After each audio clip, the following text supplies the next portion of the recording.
you hear me?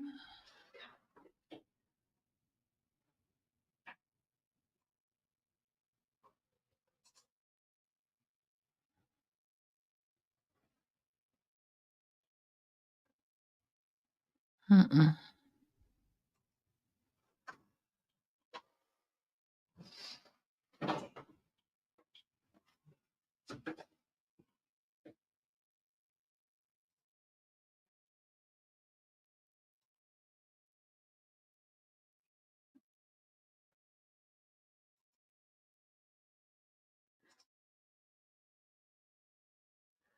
Angie said, cut it. She said, cut it. Mm-hmm. So you start over.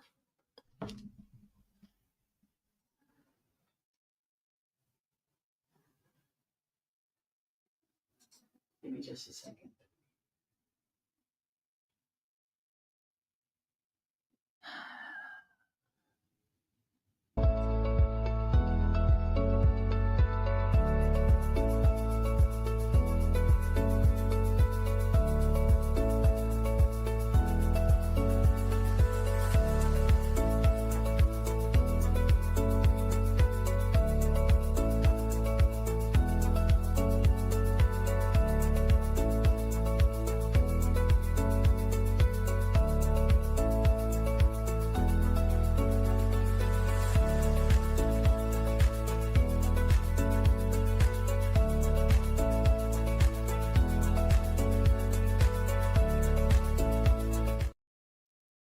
Can you hear it now? Mm-mm.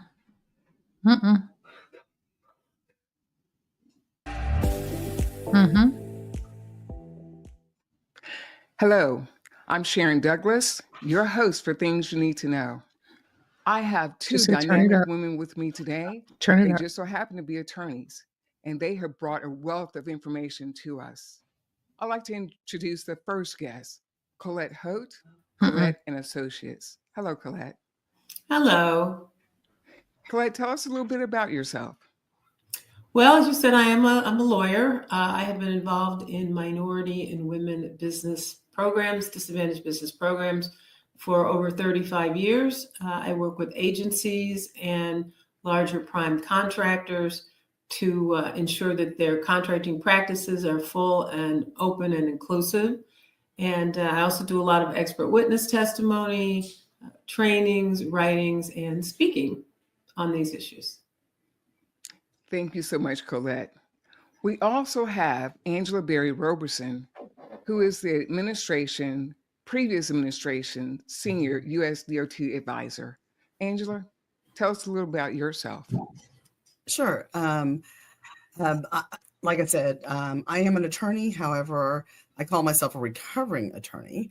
I'm more of an advocate in this area, working in this area of civil rights for over 30 years. I would say I start when I was 2.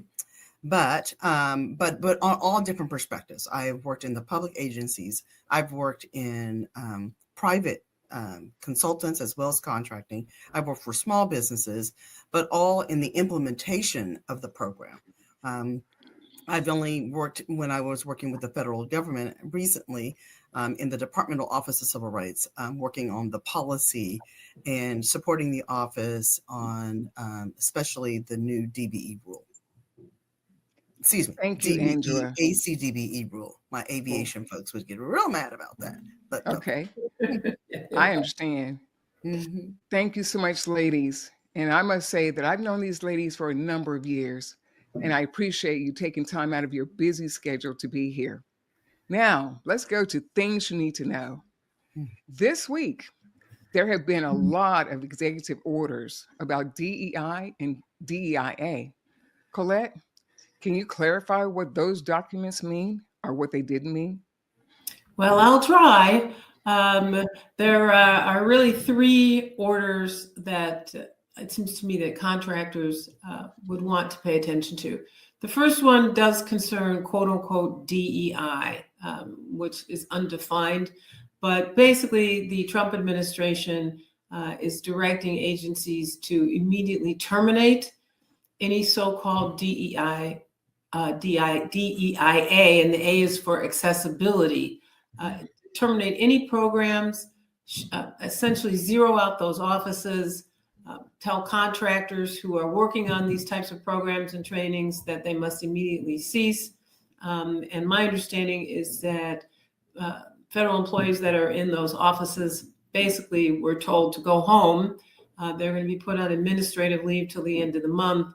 And then we'll see. Some people may get reassigned. My guess is many of them will lose their jobs. But there is that wholesale attack on what the administration calls DEIA. There's a second executive order that repeals other executive orders, including the Environmental Justice Executive Order from 1994, some more fair employment orders from 2011, and really quite astonishingly, Executive Order 11246, which was signed by Lyndon Johnson to implement the equal opportunity requirements of Title VI to the 1964 Civil Rights Act. So all those are been rolled back. And then there's also an executive order about aviation. I'm puzzled about why they singled out aviation, other than the fact that Tucker Carlson seemed very concerned about whether or not there might be Black pilots flying his planes. And so maybe that got stuck in Trump's mind somewhere. But the orders all purport to ensure that, quote unquote, our civil rights laws are followed, and that everyone is hired on the basis of merit, not their gender or race or religion or sexual orientation. One thing I do want to stress to people is that these are orders that go to direct federal contracting. They do not yet apply to indirect contracting. So, for example, the Texas Department of Transportation gets money from the Federal Highway Administration. And so contracts that flow in that manner are not affected. It's just direct federal contracting at this time. Okay. Angie, can you share your perspective on how these orders impact us as the audience? Well, I think there's been a lot of confusion between DEI and DEIA and what most contractors and some of the owners are calling the DBE program. And I can tell you that they are not the same. They are completely different. The DBE program is it's a law versus a part of a method of ensuring that there is no discrimination, which has recently been called DEIA or DEI. So, as far as the impact, I think there's a lot of confusion out there. I think there's a lot of confusion with these orders out here. But the key thing is it's mostly impacting the employment situation, encouraging diverse individuals for employment.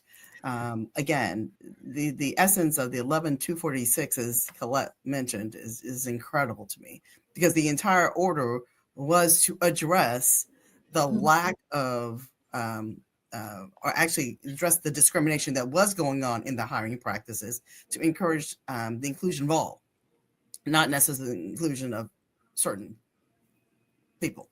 So, but as far as, the biggest impact is literally on the federal offices and the federal agencies, as Colette also said, that it has to do with those that have direct procurements, those who are in the federal offices. There is some mention, of course, with, identifying, the top federal contractors and federal, or top nonprofits and top, nonprofits, advocacy organizations, prime contractors. And so I know there's a lot of people. I know I've gotten tons of calls, Colette. I know you've had triple the calls that I've had regarding this matter. So right now, you can tell if it's DEIA, it's really dealing with employment and really focused on the federal agencies and the federal contracting. That means direct fund, not necessarily the indirect, what we see through grants and the capital funding that's through FAA, FTA, and FHWA. Great. Okay, I understand, and I hope our audience understood everything that you clarified regarding DEI versus DBE. Mhm. Of course, we've heard there's a difference. So you made that very clear. So Angie, since you just left the administration, Mhm. what was some of the final rules that were made?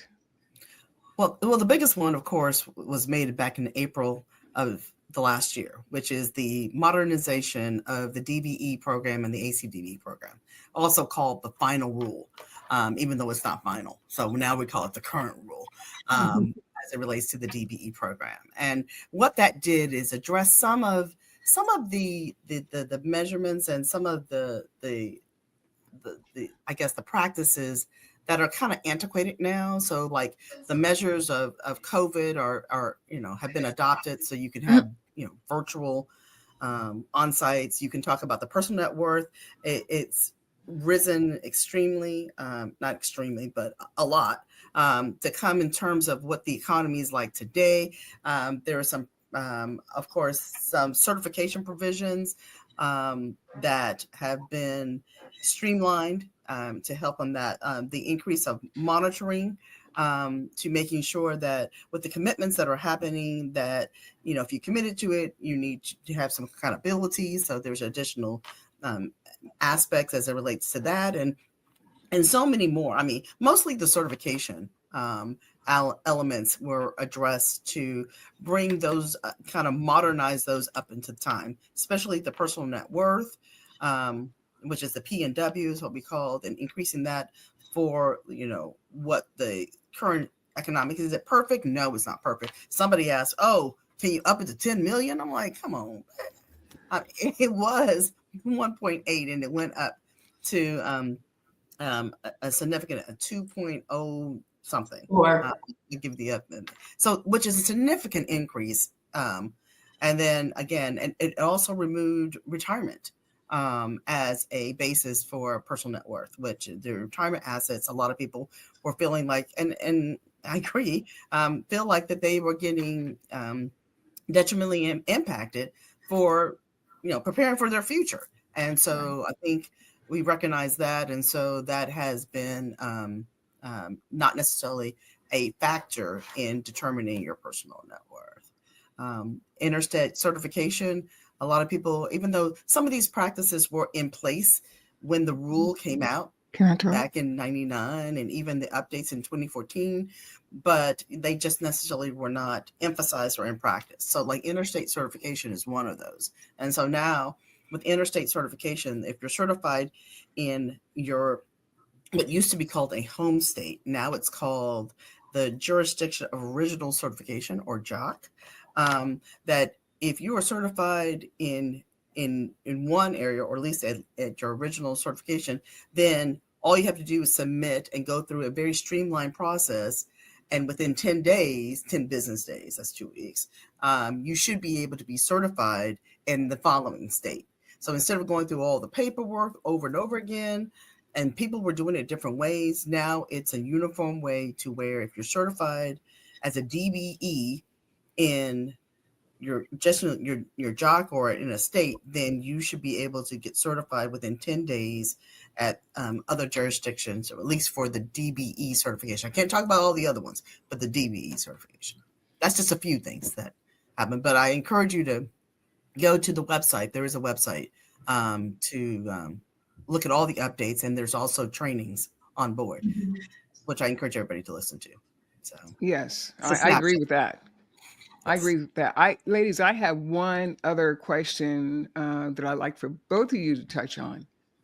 We talk about the DBE program, DEI, DEIA. What about what's happening now with veterans? Can you expound on that? Well, I can talk about that. Yes. This may be a little bit more law than people want to learn, but I have to sort of start there. Race and gender have been treated by the federal courts as inherently suspect. They're called literally suspect classifications. And so the legal standard to engage in government decision-making on the basis of race for sure, and really probably gender too, is strict constitutional scrutiny. This is the highest level of review that a federal court can apply to a statute or a program. Veteran status, on the other hand, is not a suspect classification, and therefore does not have to meet the same constitutional strictures under the 14th Amendment that race and gender-based programs do.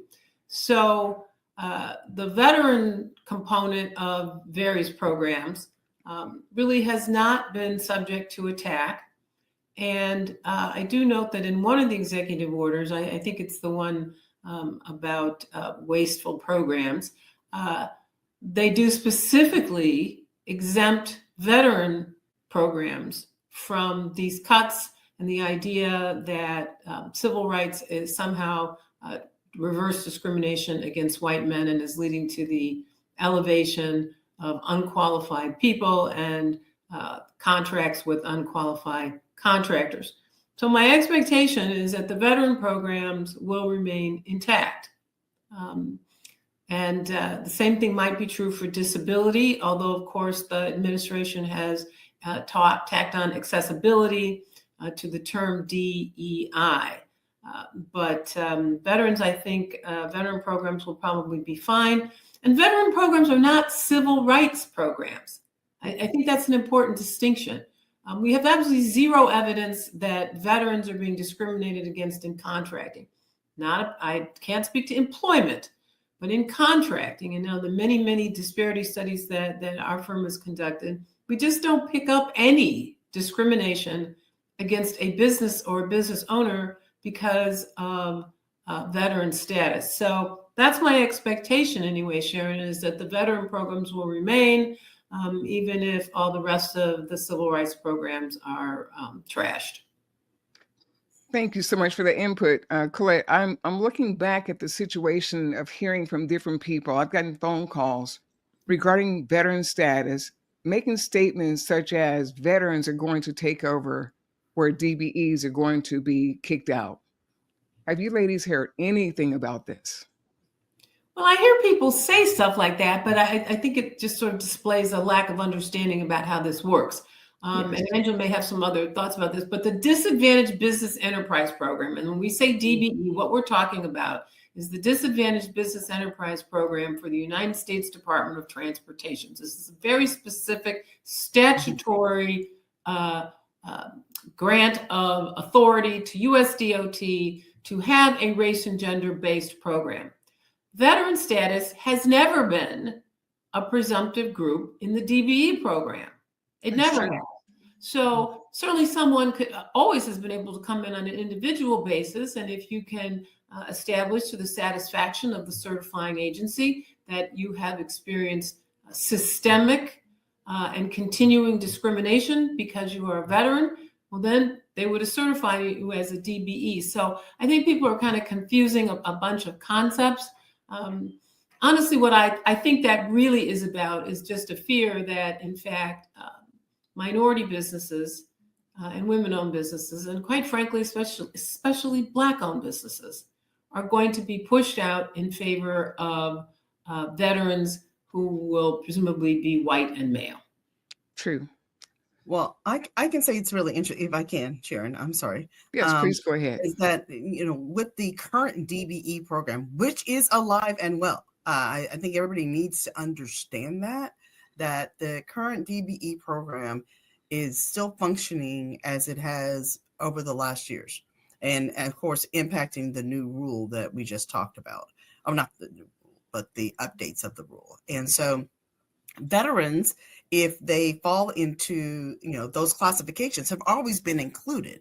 So, it's really interesting that, the veteran programs, and I'm not saying, and I'm proud and I thank them always for their service. But again, the only veterans that are not included in the DBE program are Caucasian males. And so, there are some states that do have the disabled veteran statuses. And so that might be a little different opposed to just a veteran program. But the DBE program is actually a small business program. Yes, there are some preferences due to historical and current status. Because right now, even in 2023, I didn't get the 2024 numbers, but the 2023 numbers, DBEs received 13.8% of the dollars. So, if you ask, 13.1% of the dollars. And so if you're really asking is, okay, so what about the other 85.9%? I mean, and those are all literally white men. So it's all about perspective, in my opinion. Mhm. So what we're talking about, and let's be real about what we're talking about here. We're talking about approximately 8.1 billion for 2023.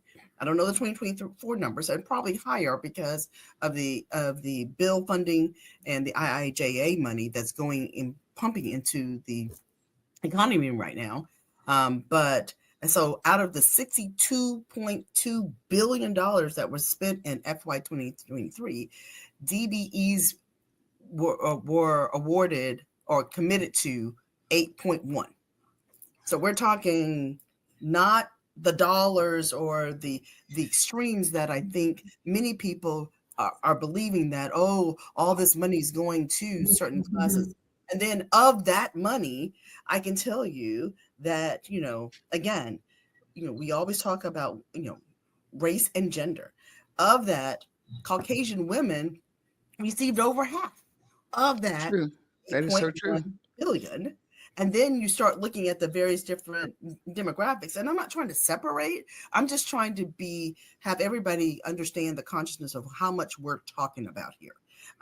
And so we're not even talking about how can those protected classes, whether it be veterans, whether it be whomever, can get or increase their percentage of from the 86%. We're just fighting over the 13%.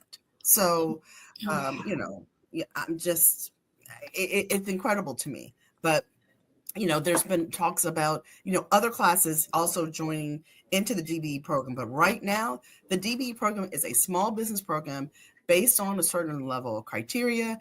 As Colette has said, if there is someone who feels that they have been discriminated against or they are disadvantaged based on a characteristics, they can always, submit documentation and join. We have, Caucasian men in the program. So it's not that it's no Caucasian men, and they can apply for the program just like anyone else. Okay, now that we've touched on that, for sure. And Colette, as one of our country's legal experts, tell us about the Kentucky MAPCO case. Just a brief recap. Yes. The MAMCO case, it's Mid-America Contracting versus the United States Department of Transportation. This is a lawsuit that's been brought against the DBE program by two subcontractors. One is a milling company, the other is a trucking company located in Kentucky. And they sued Pete Buttigieg and the administrator of the Federal Highway Administration for discrimination under Title VI of the Civil Rights Act. So, talk about taking something that was designed to help the descendants of slaves and turning it on its head here.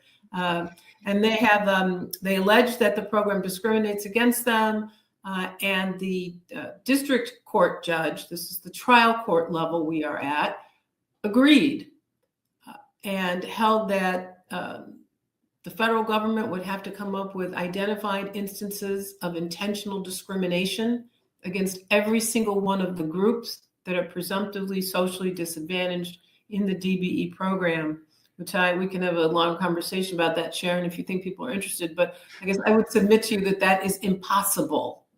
That will not happen. First of all, I'm not sure it's true. I don't know I doubt the Federal Highway Administration has discriminated against every single one of those groups. That's not really the way the program is structured, but that's what the court held. Also attribute, I think, to the fact that federal judges don't understand anything about how contracting actually works, because He entered a preliminary injunction, but was very concerned about it being nationwide, and so limited the injunction to just these two firms and any contracts that they are, quote unquote, interested in bidding on. Well, of course, subs don't bid on contracts to DOT. They submit quotes to Prime. So, again, That's it's true. a lack of understanding of how the whole system works. But where we have ended up is that the counsel for these two firms tells US DOJ, the Department of Justice, what contracts they are interested in, and they have listed 23 states where they think they would like to work. So they are within 5 days of the advertisement of a contract in which they are, quote unquote, interested, to let US DOJ know that, which will let US DOT know that, which will let the recipient know that. And then those contracts are supposed to be pulled back and re-advertised with no DBE goal. I do know that Illinois DOT did pull a significant number of contracts off the last letting and put them back out without DBE goals. About 6 weeks ago, I think now, 2 other firms filed motions to intervene because, to be frank, what makes these 2 people so special? Why do these 2 subs get to decide, whether there are contract goals across the country? So I would submit to people that this is really not tenable, and that eventually there are going to be enough plaintiffs so that it will cover many, many, many states. So far, they have only listed contracts that are funded by the Federal Highway Administration, although they did originally list a contract for the Indianapolis airport. So just know that the injunction would cover any US DOT funded contract, regardless of who the issuing administration is. But Indianapolis decided not to use federal money on that project, so that one went away. So far, we don't have any airports or transit agency to my knowledge. But I think the point that people need to hear is that this is a coordinated, incredibly well-financed attack on the DBE program, and there will be more to come. There are attacks on other programs, including Title VI and environmental justice. There's a case that was filed by the Environmental Protection Agency against the state of Louisiana, where the court basically struck down the entire framework that we use for Title VI cases. So I want to stress what Angela said, that the DBE program is still very much alive, but people need to understand that there are forces out here who are on a mission to dismantle civil rights, whatever you want to call it, whether it's DEI, which is not civil rights in my view, but that's part of the problem, is nobody knows what DEI even means. And so it's very easy to put anything that you want on that framework and then attack it. But I think contractors just need to be aware that the world is changing, and it's changing very, very, very fast. So we can talk about that too, if you like, Sharon. Oh, yes, for sure. And, ladies, where I stand. You know that I'm in the program, but I am really, again, thankful that we can reach out to an audience that have so many questions regarding these major changes that are impacting all of us. And my question is, what now? Colette, why don't you provide us your thoughts about projections and actions that our audience can expect? You just said the changes are coming, and the changes are coming fast. So what else should we expect? Hey, Sharon, I'm so sorry. No problem. May I just comment on the litigation for a second? I'm so sorry. I didn't mean to stop. If that's okay, I don't want to mess up our time. But as far as the litigation is concerned, I also do want to re-emphasize that what Colette has said, because I don't know. I'm just want to make sure everybody understands the essence of the thing. Even though the ruling mentioned 23 different states, that doesn't mean that the DBE program or the projects or the certifications in those states are impacted. It's only the identified projects for those plaintiffs are impacted. That's it. Everything else is business as usual, Compliance is expected anywhere, everywhere else in Indiana, in Kentucky, in Illinois. It doesn't make any difference. So again, the impact. Texas.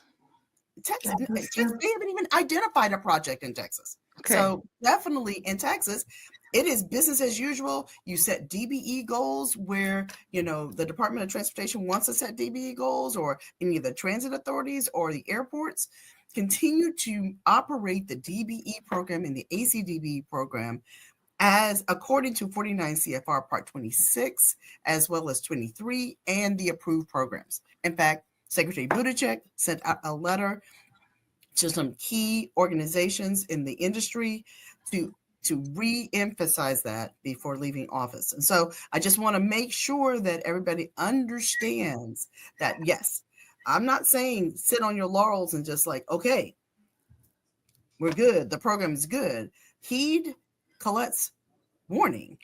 Please get ready, be prepared, understand that this might not always be the case, but it's the case right now. And that,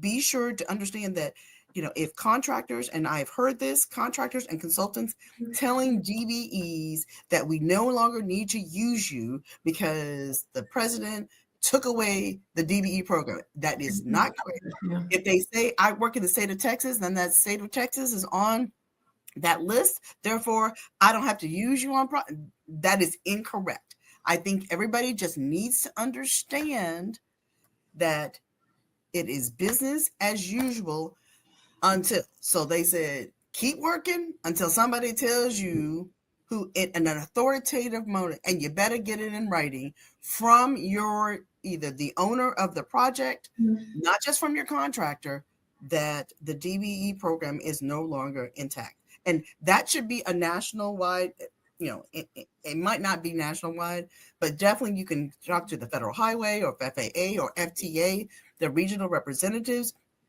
to ask, is this the case? As a DBE, you have a right to ask that question. That's true. Do not just assume that because. Now, if you're in the situation of a proposal and they choose to make a business decision not to use you, you can get mad all you want to. You can interfere in private affairs.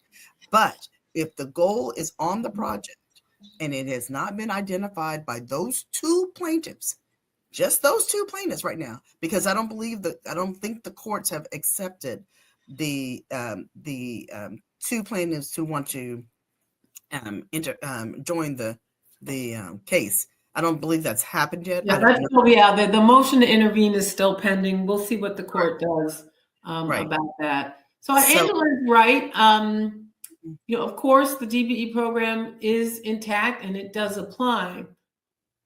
I do have to say to people, however, that get ready for when it's gone, because you have some time, and that's the good news, is that you have some time, if you are a DBE business owner, to think about what you want to focus on in terms of shoring up your business. So, Sharon, you said what's next? Personally, what I certainly expect is tons more litigation, and who knows? I mean, the Bondi Justice Department may just decline to defend. They may. I mean, that frankly, I think today we're good on the DBE program, but this time next year we can have a conversation again, maybe, or whatever, and we'll see where we are. I have been more worried all along about what the federal courts were going to do than what the administration was going to do. Because the issue with the courts is that has a much broader reach. And yes, as we talked about at the beginning, the DBE program is statutory. But if the federal courts hold that the statute is unconstitutional, then nothing else is going to matter. Don't worry about some executive orders. So, we have been turning away from the use of race. We as a country, not me personally, certainly, but for a few years now. So, I've been telling people this. Angela's heard me say it for at least the last 3 years. Everybody get ready, because we now have a whole bunch of Trump-appointed federal judges, and we're going to get more now. It's true. Certainly my expectation is that he will appoint at least 2 more Supreme Court justices, maybe 3, which will cement the conservative majority on the court for another generation. So I think people just have to get real about where we are. So certainly what I'm telling DBEs and my friends who are DBEs and me, too, although, I'm not a contractor or consultant in that way, is take a look at your business with a good hard look at where you need to improve. Mm-hmm. You need to kind of figure out how to get low, because if there's no goal, people are not going to use you. There is going to be no more premium, if there ever was one, on being a DBE. You're going to have to get your house in order. And one of the things that I'm certainly hoping is that the state DOTs and these larger agencies, properties, will really shore up their supportive services and technical assistance components, so that people have some chance to get out here in a quote unquote open market and survive. One of the things that I think we have not done a good job of in the DBE program, and I've been involved with this program since we rewrote the regs in 1999, really is helping firms to become primes, making sure that they have adequate sources of capital, that they can get bonded, that they can grow, that they have the elements that they need, and even on the consulting side. So take a look at your business. Certainly look around and see what other options there are. Where I think things are going is towards some type of small business program approach. It will be better than nothing. I do not ever want to pretend to anyone that a small business, race and gender neutral, and by that we mean a program without goals. A lot of these have kind of a technical aspect, these terms, but a fully race and gender neutral program is not going to get you the same results that the DBE program and its type have achieved. The problem is race. The problem is sex. So if you have a program that ignored those, I always say to people, it's like saying that the patient needs a triple bypass, but he doesn't have any health insurance and we can't get that for him. So we're just going to tell him lay off the McDonald's and martinis. Well, good advice, but you needed a bypass. And I think that DBEs have got to be honest with themselves about what they need to do. The other thing is keep your eye on these local programs. We've been very focused on the federal DBE program so far, but just know that there are a couple cases pending against state and local programs, both in Texas. The city of Houston has been sued over its local minority and women business program, as well as a district there. And the state of Texas has been sued over its historically underutilized business program. And of course, that's got nothing to do with Trump and his executive orders, or at least not directly. I guess I'll put it to you that way. So I think those are all things to watch out for. And I'm glad you touched on that, Angel. No, I was going to say that, but you're absolutely right. There are other states that have already started the pullback or the rollback. Mm-hmm. And there, I heard the state of Missouri has already done that. Yes, has already rolled back their MWBE programs. And so, it is. I mean, there were already some race neutral states such as California and Florida, and some race neutral measures that have been used all over. And so, but if I can say what now, the key thing is, build on the relationships, because people do business with people they know, regardless of the requirements, regardless of. So one of the things I can say as a former contractor and consultant is that, if I know you and I know the work that you do, then I'm going to use you because I can relate, because it's about trust and risk. And so if you have developed that relationship with the primes that you have been working with over the years, or the ones that you develop relationships, and then that they will use you regardless, whether it be in the small business program or whatever business program that develops, in this time. Mm-hmm. We just don't know. But again, it's still all relationship based. And so it doesn't make any difference who's out there. If they know you and you can do the work with the right price, then I think it's important that you build on that relationship. And if you haven't built that relationship and you have just been, writing the DBE program or these diverse programs and saying you got to use me like you got some kind of entitlement, that those days are over. So I'm just saying, I mean, I'm real talk. That's real talk about from a former contractor, because if you can't get the work done, you're not going to help me any. I'm not going to have these regulations or these requirements in there. So build those relationships while you still got time. If you haven't already, build those relationships. Let me say this. Let me say this, ladies. Right. Presently I get calls about my title has changed. These people are running scared. And we're talking about the MWBE program. They are scared. They are losing their positions. Some folks are thinking that this is a cover-up. They are squashing the names of these individuals that are serving in this particular capacity. It's a cover-up just to hold them in position. Now, talk to us just a short couple of minutes about that. What can those individuals look for? Are you talking about like the positions that I used to serve in before I went to the federal government, which is your chief diversity officers, your Yes, ma'am. DEI officers, Yes. your MWBE program managers and analysts? You know what? Honestly, just keep doing what you're doing. But follow the letter of the law. Follow the letter of that's in the law right now. And if you've done what you're supposed to do, look at some, do what they have done. I have to say they, but look at what the orders say. Look at what some of the statements have said. They've talked about merit-based. They've talked about, using those that are capable, and use those words and find, and advocate for, I'm looking for those. I'm looking for that. And what you'll be surprised, there's still a lot of DBEs, most of DBEs, because they got to be overqualified to get the work that they do have those qualifications anyway. So it should not, just make sure your efforts are there. Now, as far as what some of the orders are saying, because it's about employment. So those are the positions that you're talking about. You just make sure your leadership is there. I mean, because again, like Colette said, that's about the federal government. It's not necessarily about your local and regional and state offices. Now, but you need to check your leadership at your local, state, and regional offices, as well as those in the private sector. Where's your leadership stand?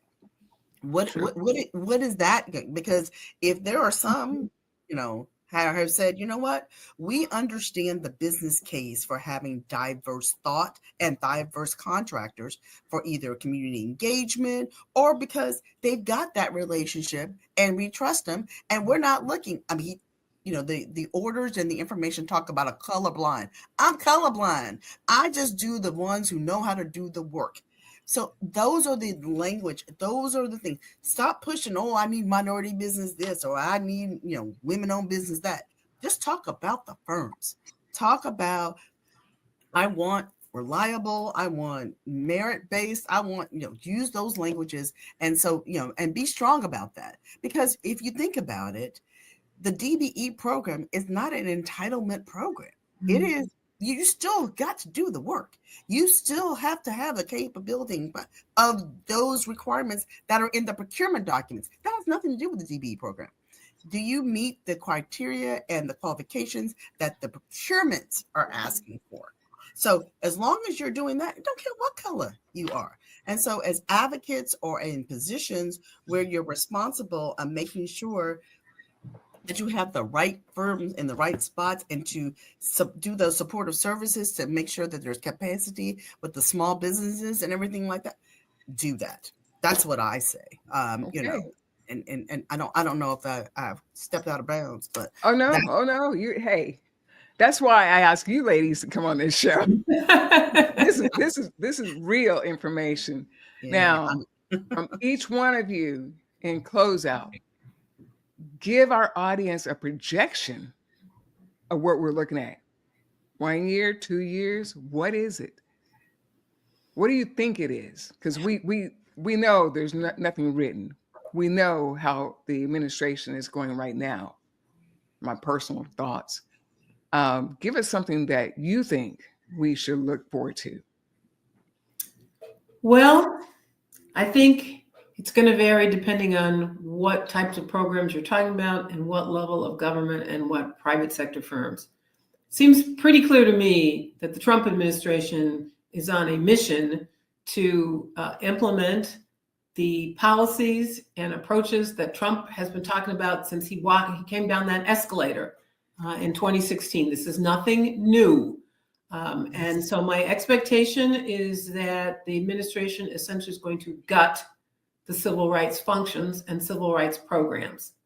And that to the extent that lawsuits are filed, they are not going to defend these programs.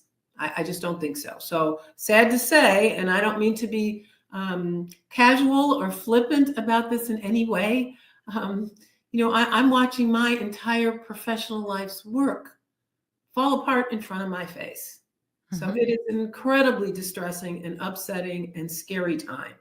But that's frankly my expectation, is that at the federal level, the Trump administration will do everything that it can to roll back civil rights in the name of civil rights, no less, and to take us back to a time where women and minorities were essentially shut out of opportunities, at least as it relates to the federal government. On the state and local level, I think you're going to see a mix of things. As Angela mentioned, the state of Missouri, the governor there revoked the executive order that had established the minority business program for the state, which I actually wrote back in the 90s for them.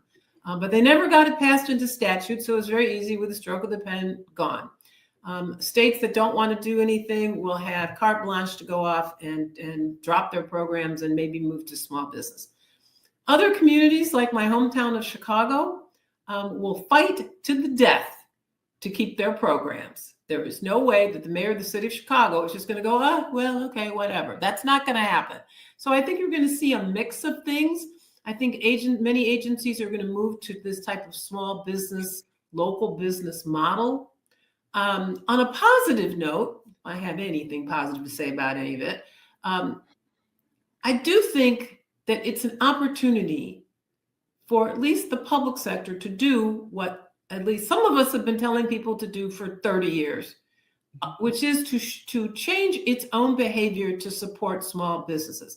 The very first question I ask any new client is not, do you have a program, but it's what's your net paid turnaround time? If you tell me it's more than 45 days, I don't want to talk about your program at all, because all you're going to do is bring these people in here and bankrupt them. So are you paying on time? Do you have ridiculous insurance requirements?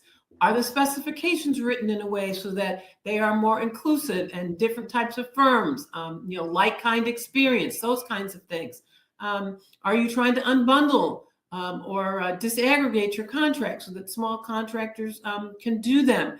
There are many tools that government has at its disposal that are not race or gender conscious to help small contractors that we should have always been doing, always. So now if we no longer are going to have the tools, so to speak, of telling prime contractors to go change their behavior, maybe we, meaning agencies, will have to change ours. On the private sector side, the private sector has always had more leeway than the government because it's not subject to the 14th Amendment requirements. I'm hoping that some of the private sector firms will step up their efforts. But I do have to tell you that Meta last week apparently sent out some kind of a memo to all its contractors telling them to stop collecting race and gender-based data, stop enforcing any type of WDBE commitments in its contracts. So that didn't take but a hot minute there. But there are others like Costco, bless their hearts, that have really stepped up. So I'm hoping the private sector will try to do more and that we'll get better supportive service programs, which we should have been doing all the time. Thank you, Colette. Angie? What she said. No, okay, I do have something to say, but really, honestly, I mean, really, like I said, doing what Colette said, I think is very important. I do think it's going to be a mixed bag, from somebody who's worked all over the country, similar to Colette, but actually implementing and enforcing these programs because of contracts my companies that I worked for had. I think it all depends on the owner on what they think. So it really is going to be that's going to be crazy, because it's going to be a hodgepodge, because you got to check yourself not only at the county line, like, we do here in Dallas Fort Worth area between Tarrant County and Dallas County, but we've got to check ourselves literally at the door. I mean, literally, what door am I walking in? Oh, okay, CTA in Chicago. Okay, do my hat change. Okay, where am I walking in now? Oh, I'm walking in, South Dakota. Okay, switch my hat. So and I'm not saying one way or another, but everybody's going to have their own policy on how they're implementing these programs. And so we got to be, as DBEs, as prime contractors, y'all got to be ready to, I hate to say code switch on whatever entity that you're going to. But as far as what needs to be done, and I've already said it before, I still believe the number key element of business is relationships. And I think is absolutely key, not only relationships, but even more so the capacity and the capabilities. And as Colette has said, those supportive services programs, use those. There's tons out there for small businesses that everyone and anyone can use, regardless of race, gender, ethnicity, or national origin. So, definitely, emphasize on those programs, and again, I say use the terminology that is in the orders, because, civil rights is civil rights, and that's for all. We've always talked about getting, a not a fair share. Now I can't remember my own rules, because this is and I like Colette, this is my life work. And a lot of people said, okay, Angie, now that you have left, what are you going to do? Are you going to become an attorney again? No offense, Colette. Not all it's cracked up to be.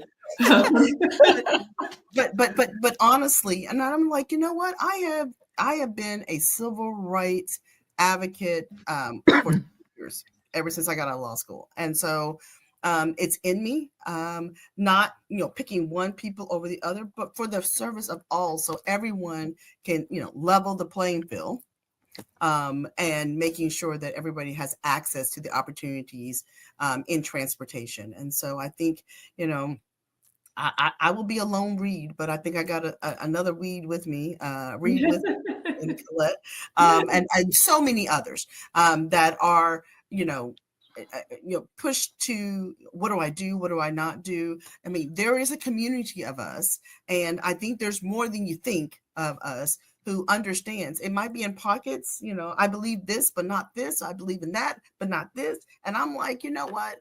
Let's just this for the betterment of all people, and all have access to the opportunities, especially in transportation, but not just transportation, in your municipal work, in any public work. We pay taxes. We want a piece of that pie. And so, Yes. and utilizing the systems. But like I say, I'm going to say this one more time. The time of entitlement is over. Do not feel because you are one way, another way, regardless of your race, gender, or creed, that you are entitled to anything. It is going to take, and I quote, hard work and capable, I'm just reading from the order, on what to do. So, well, and let me jump in here with one last sort of thought for people, sure, in terms of what folks might do. Mm-hmm. One of the things that's a disappointment to me all these years is how few joint ventures I see between DBEs trying to work together. I watch the very large primes bid against each other. We're talking about international companies, and then they'll join up when they need to. Yes. To go get that work. That is something we have not done a good job of. And I mean, we being a DBE myself, have not done a good job of that. So here's your chance. Okay. You got a little bit of time. Mm-hmm. Think about who I can talk to that I know in my business, in my industry, in my trade, whatever it is, that I can work with, so that maybe we can join together, so that we can increase our capacity to do more work, because we're going to be the only people helping each other, honestly. So we better get it together here. No more crabs in a barrel, folks. Those days got to be over. I truly, truly agree. I truly agree. Ladies, this has been great. Thank you. I surely hope this is not the last time I see you guys. Well, So no, I you look know better forward. than that. You know better. Okay. Well, things are changing. We know things are changing. We also know that we need to come back together and talk about the changes that are happening maybe 2 weeks down the road or whatever the case may be. But you guys have my number. You know that when the changes are happening and you know when the button is hot, we've got to push it. So Yeah, please yeah. be I'm open sorry. to that phone call. Yeah, and Thank you because so much. communication is really key as this is a fast moving and there's misinterpretations out there, and those misinterpretations not addressed blow up. So I think it's absolutely to be best informed about what is real and what is not. Yes. And I'll leave it So at invite Yes. us back, and we'll let you know. I mean, we're this is all we do all day, every day, is talk about this. So Well, I Yes. so much appreciate it.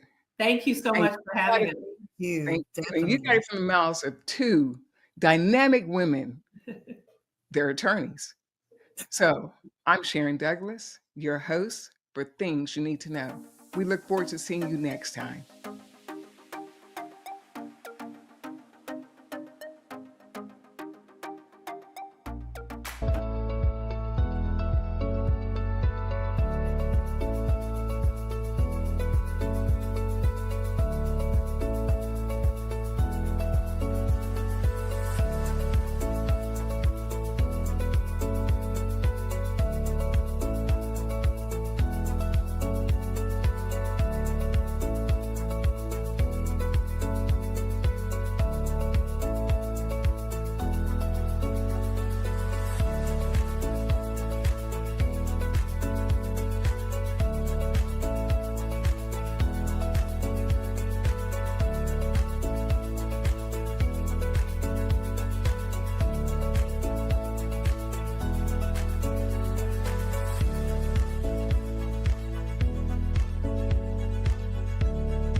Welcome.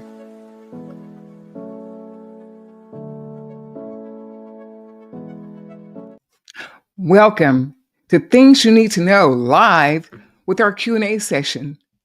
We have our guests, Colette Holt with Colette and Associates, and Angela Berry Roberson, former senior advisor to the USDOT. Hello, ladies. Hello. I am so glad you guys are here.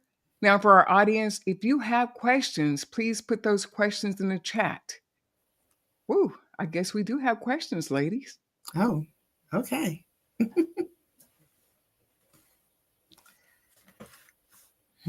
So if you want to join us as far as asking questions, please put them in the chat. You must subscribe to the channel in order to use the chat room. Couple of seconds here. I hope you enjoyed the presentation by these two dynamic women. They've given us some thoughts for future, and we look forward to hearing from them again. Ladies, do you have anything else to add to what you gave us on the show? Well, I can give a little bit of a legal update from what was that, Thursday? In the case against the U.S. Department of Transportation's Disadvantaged Business Enterprise Program, the DBE program that we discussed, this Mid-America case filed by these two white-owned companies, there has been a motion to intervene by several minority and women-owned groups that I guess got filed on Tuesday, maybe Monday or Tuesday. It finally showed up in PACER, which is the federal court system where you can go look up different cases. So that motion is pending. So we now have cross motions to intervene from other white contractors as well as these minority contractors. So stay tuned for that. The court has set a briefing and trial schedule because it is a preliminary injunction that's been entered. So we don't have any kind of final resolution there. So we'll see what happens. I'm going to keep watching that one really quite regularly, probably at least a couple of times a week, to see what the judge does in terms of allowing folks to intervene.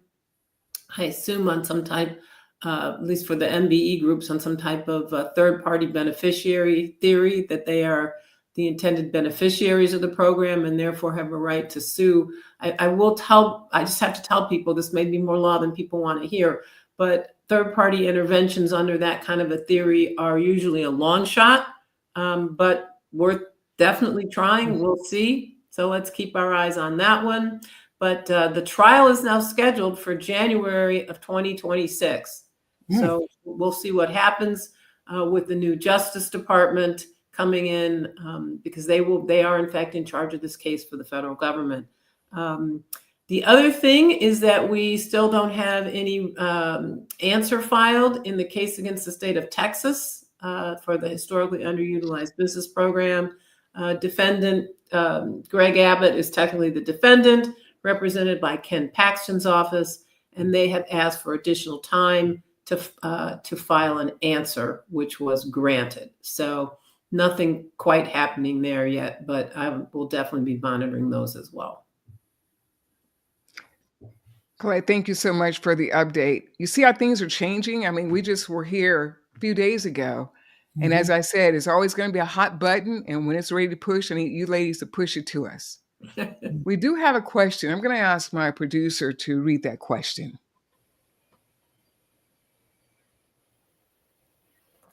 It was more of a comment. We're getting comments, ladies, instead of questions. We're getting thank yous for presenting the information. We have Andrea Hollingsworth. Can you see those on your channels? Well, we can see Sheena. Hi, Sheena. Hey, Sheena.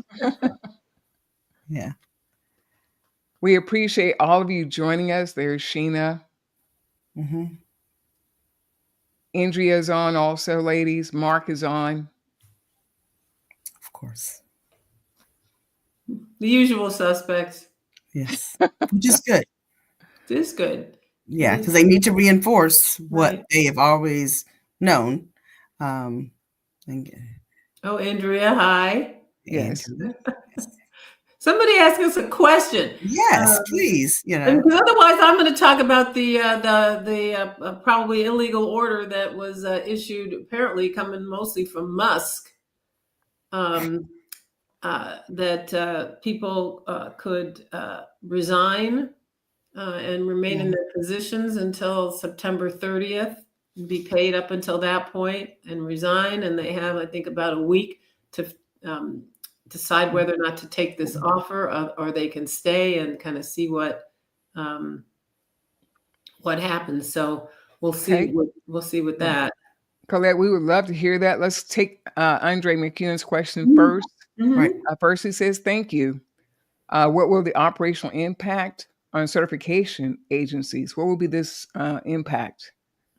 Well, that I'm aware of, no. The court case is not about the agencies or the certification process. So the certification process will, stay in line with 49 CFR Part 26, especially with, implementing the several aspects of the final rule, or the current rule that was done and launched in April and effective May 9th of last year. So just be sure to follow those to the letter of the law. If there's guidance available on that website. I believe it's transportation.gov /DBE final rule. you just need to follow those. So impacts, none. Just go ahead and be compliant to the letter of the law. 49 CFR Part 26 and ACDBE for Part 23. Angie, would you repeat that and just slow it down a minute so our All right. audience can get it? So what part? With the letter of the law. Starting. Yes. No. The certification, the impact on certification agencies based on the orders or the litigation at this point there is no impact. You just follow the letter of the regulation, which is 49 CFR Part 26 for the DBE program and 49 CFR Part 23 for the ACDB program. But please be mindful, there were a number of certification changes and modifications with the rule that was launched back in April and May of 2024. So please be conscious of how that impacts your certification agencies and your processes and procedures. So, but as far as the litigation and the orders, no impact, but definitely the rule. Yeah, and the only thing I would add to that is, sort of looking down the barrel of the gun here, so to speak, is that if, maybe when, but if agencies are no longer going to be allowed to set contract goals, the utility of being a DBE will be vastly reduced. Now, let's assume for a moment that the supportive services components of the programs continue, that you can get help to run your business and increase your business capacities. That would be a reason to remain a certified DBE if those are things that interest you. But I don't think we should kid ourselves that if there are no contract goals, the utility of remaining certified in the program will be vastly reduced. And so one of the things that we may see coming over time, and I think it's going to take a while, but may be less support for certification agencies and their staffs if their workload starts to drastically go down. I certainly hope that people will stay certified in the program. We need those numbers. The other side's played the long game very well, let's be honest. But that means that we're going to have to start playing it too. And that means that I still need data to be able to work with. So it might be a few years, but if nobody's collecting any data and nobody's getting certified, I'm not going to have anything to work with if we want to try and make an argument about the fact that discrimination still exists and that some type of remedial intervention into the market failure of discrimination is supportable. So I'm hoping people stay in the program, but I can imagine there will be people who say, you know what? A lot of paperwork, a lot of headache for no benefit to me. So hopefully people will stay in. We do have another question from Andre, ladies. Do you see certification agencies shifting to DBE, ACDBE, DBE only if MWBE programs go away? Well, let me jump in here for a second, because there is this, I think, mistaken understanding out there in the world that what letters you give these programs matter from a constitutional standpoint. They do not. An MBE program could be called the DBE program. Same thing, different label. So I don't honestly think this question is sort of real, in the sense of it's not as if you had an MBE program and you're legally threatened, so you're going to move to a DBE program. That doesn't do anything from a legal standpoint. The standards are the same, regardless of whether or not you call your program an MBE program or a hub program or an emerging business program or a DBE program. Federal judges are not fooled by what label you put on something. But you do have to be conscious of, the MWBE programs and the local programs are run by or governed by the local statutes or ordinances versus a DBE program, which is statutory and related actually really to DOT, the Department of Transportation, federal funding. So you have to be conscious of that, because I think, as we mentioned in the program, there are some states that have not necessarily eliminated, but actually eliminated programs. Eliminated.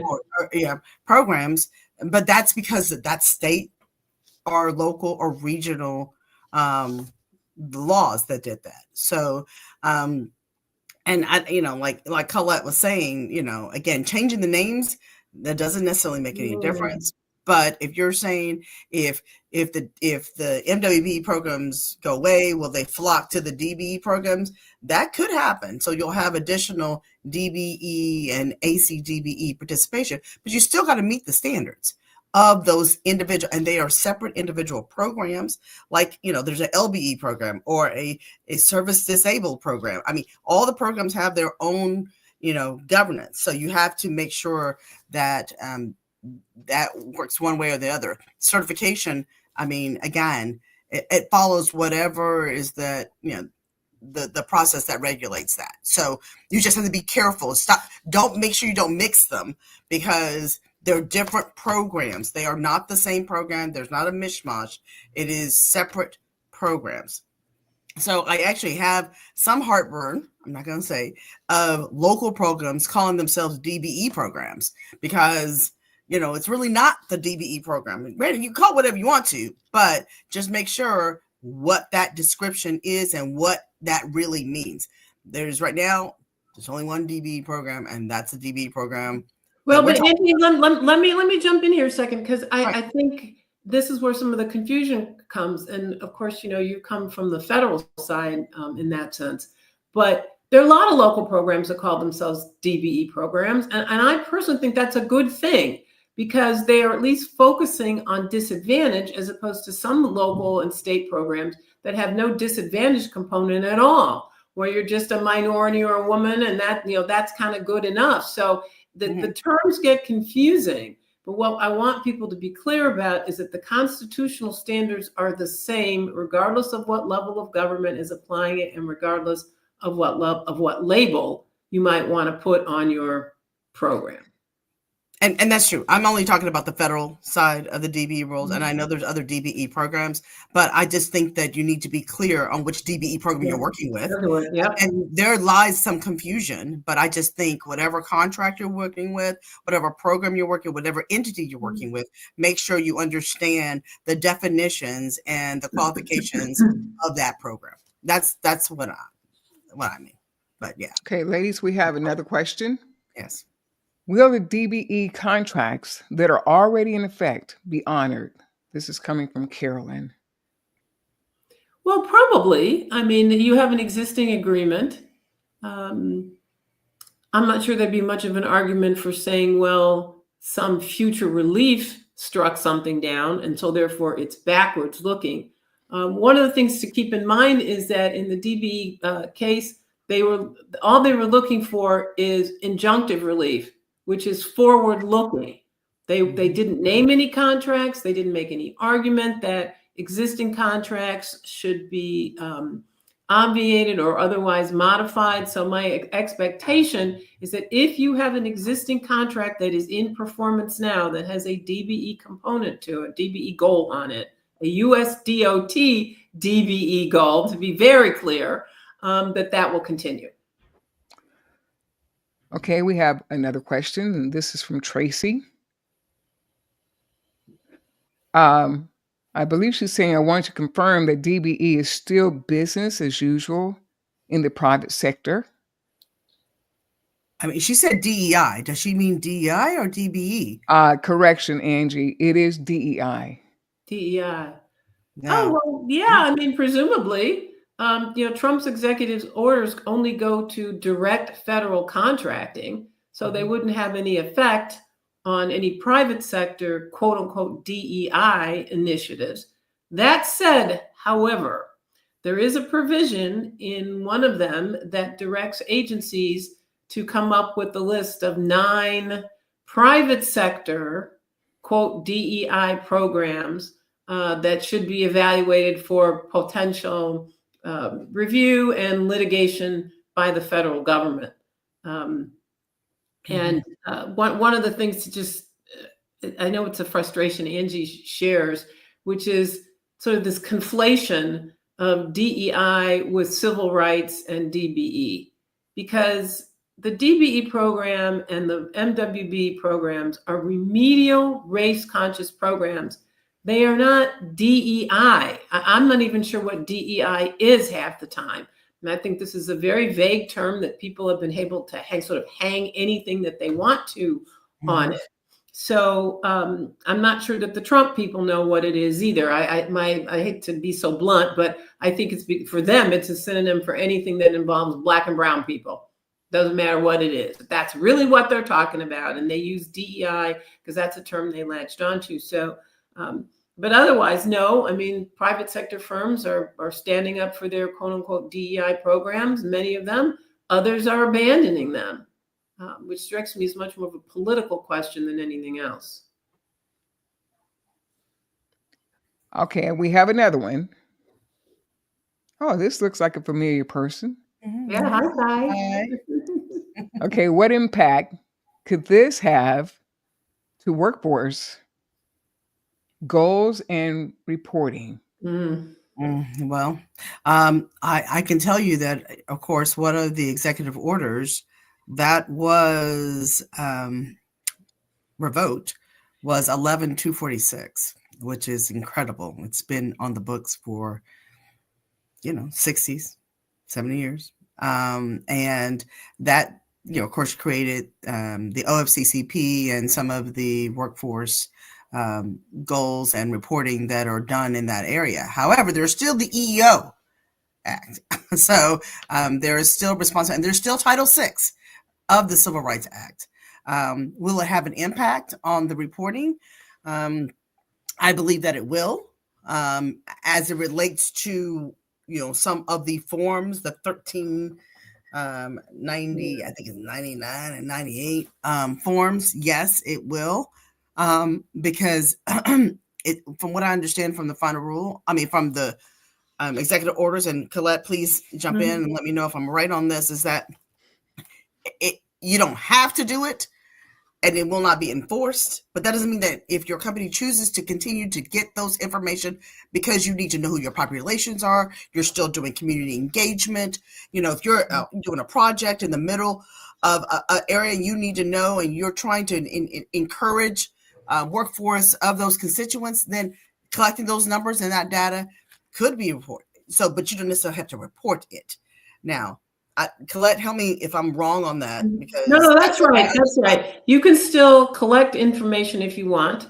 Whether or not there'll be any reporting mechanism to the new Department of Labor, I don't know. I would think eventually not.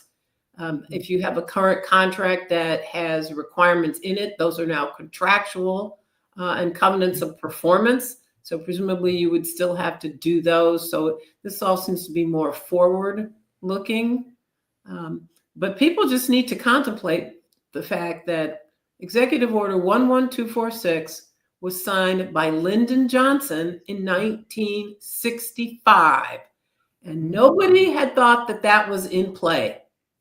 And so one of the things that I've been saying to people for a while now, which is very distressing, so this is just all depressing. I'm sorry. What can I tell you?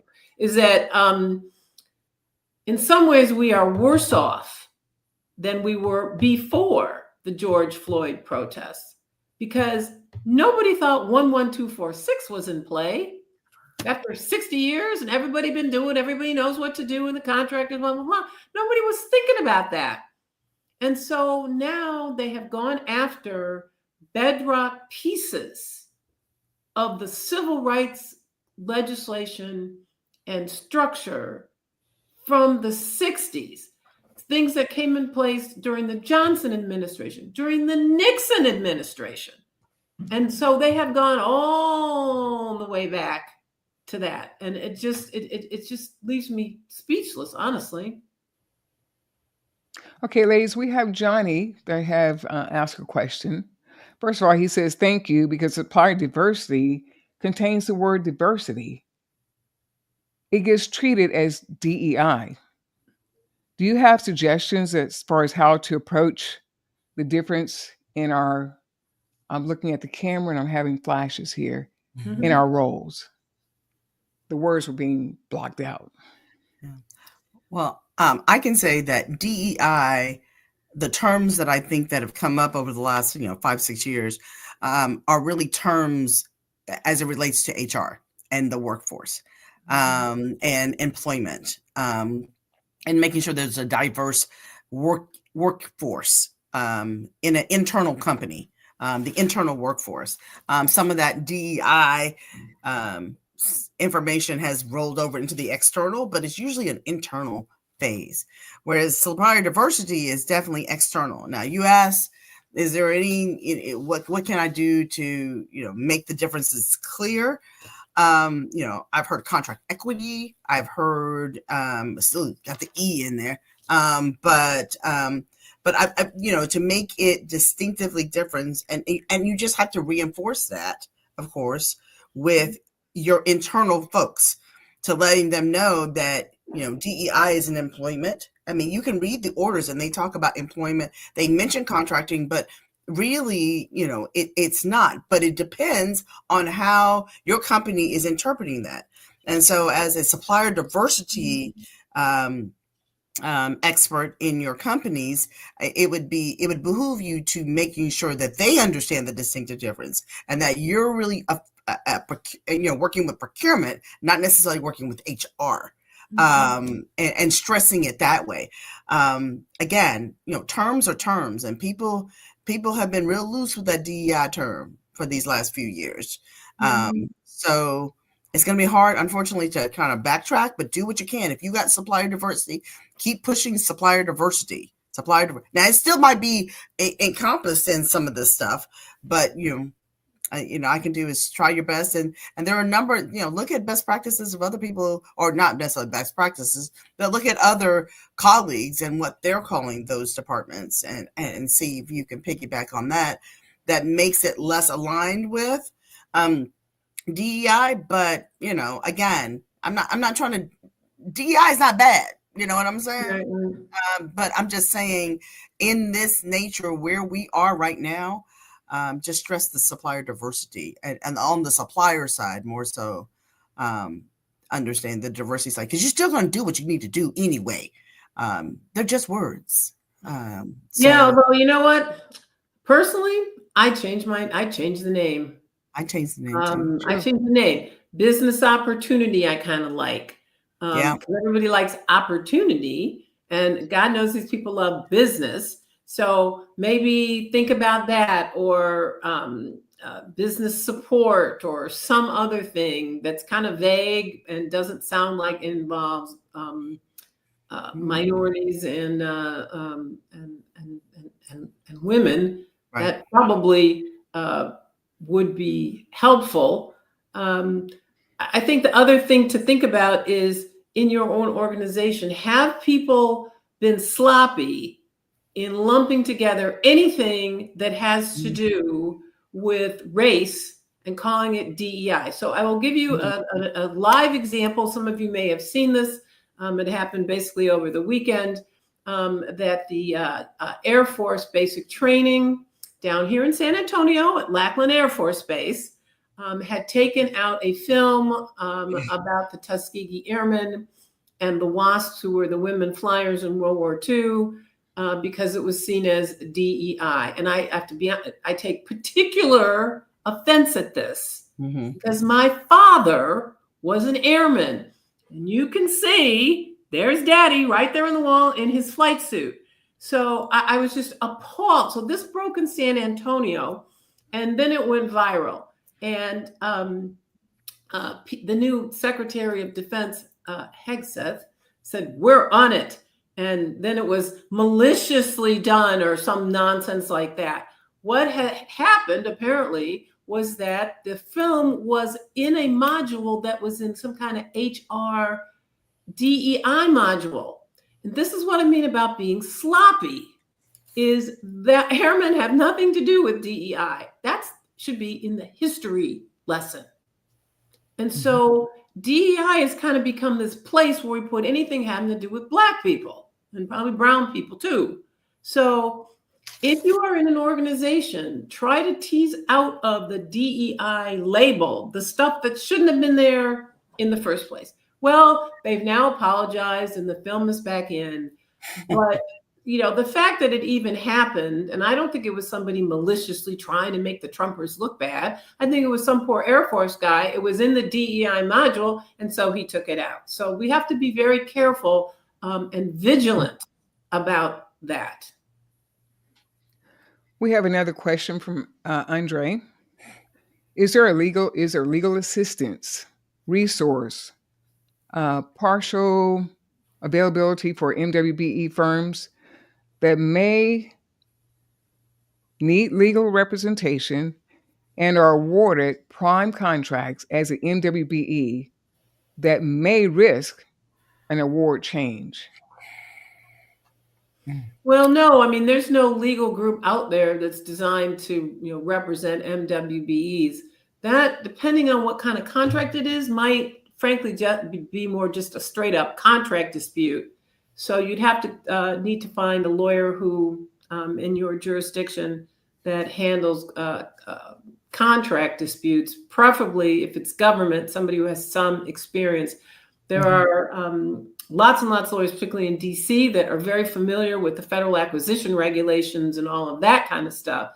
But I don't know, Angie, if you're aware, but I'm not aware that there's any legal services organization out there that would be handling MWBE issues for contractors. Yeah, well, no, I'm not aware of course, the DBE program, I keep going back to federal, I don't mean to, there are, for federal highway, there's the supportive services.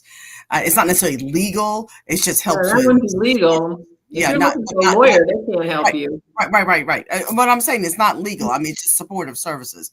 Again, and you got to remember, the onus is what I can say is sometimes on those businesses. If you're going to set up a business like, Colette or Sharon or what I might have to, but I'm just saying you need to have a good lawyer.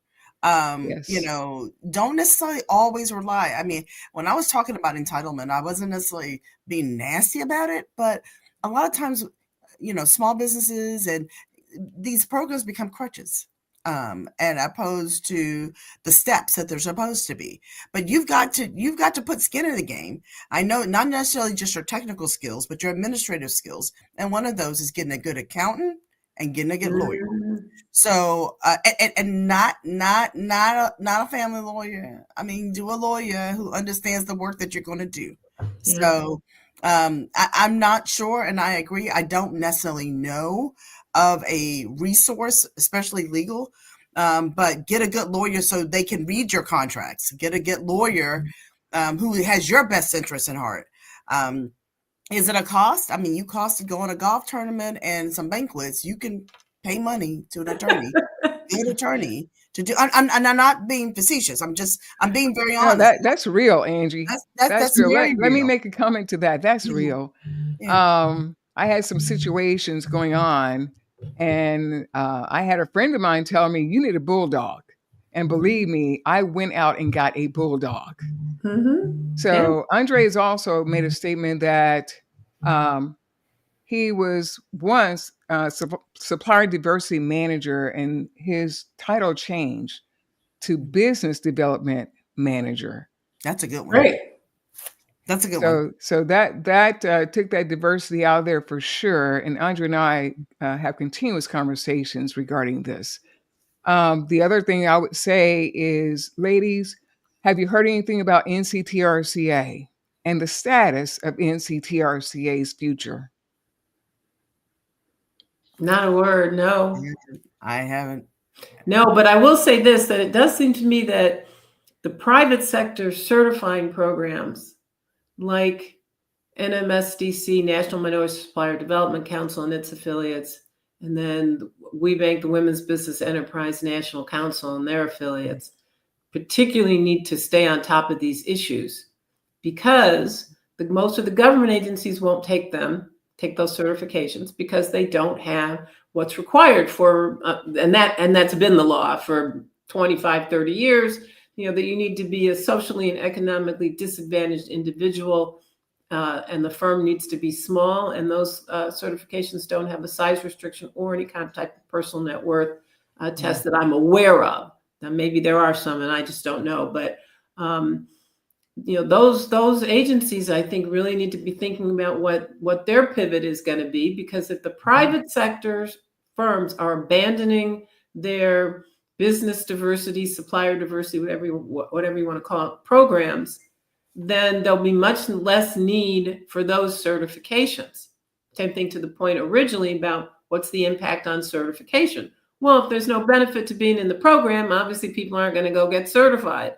So I think those are issues that they're going to need to deal with from a business plan itself. I mean, we all have got to evaluate our own business plans now. And that's true of all three of us that are on this screen. Right. This isn't just something I'm telling somebody else to do. This is something I'm doing in my own practice, in my own family, budgeting, figuring out where work is going to come from. We are all impacted by this, all of us. And Andre pointed out also, ladies, the SCTRCA. I think, Andre, we can actually put that in the same category with NCTRCA. Same thing.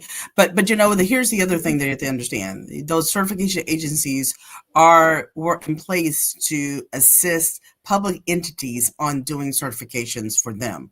So in the lieu of or absence of, I'm not saying absence to mean that, but any issues with the certification agencies, you need to go back to the public agencies that rely on those to determine what does that mean. They also do the DBE program. I can tell you that TxDOT is responsible for the DBE program. So if something happens to those agencies, it's still the responsibility of TxDOT to ensure that DBE certifications happen. If they have to restructure the UCP or for the state or whatever, that is the case. So, and in NCTRCA, you got the city of Dallas, you got the city of Fort Worth, you got the counties, so you need to go back and see what those certifications are going to be for those entities to see. But as far as a whole or what happened, that is up to the individual boards and issues that are going on with the agencies themselves, both NCTRCA and SCTRCA. Well, ladies, we have come to the end of our questions. And to the audience that hung in here with us this time and gave us your questions, we appreciate you very much. We look forward to seeing you on the next show with these ladies giving us updates on what's happening out there.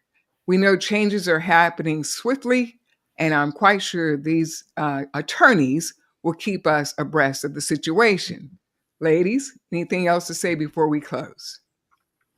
Stay strong. Yep. Stay strong and vigilant. Just do what you got to do. Just keep business as usual right now, but don't be blindsided. Be aware of your surroundings. Stay on the news, hear what's going on, but don't get, wrapped up in the rhetoric. Understand what is really applicable and what that really means and impacts. And if you don't have questions, you can, contact all of us, I think, on LinkedIn, in making sure that if you have any questions, we'll be sure to do what we can. But going to the owners of those contracts is probably your best benefit, your best place to go. Unless you are the owner, then you call us. Right.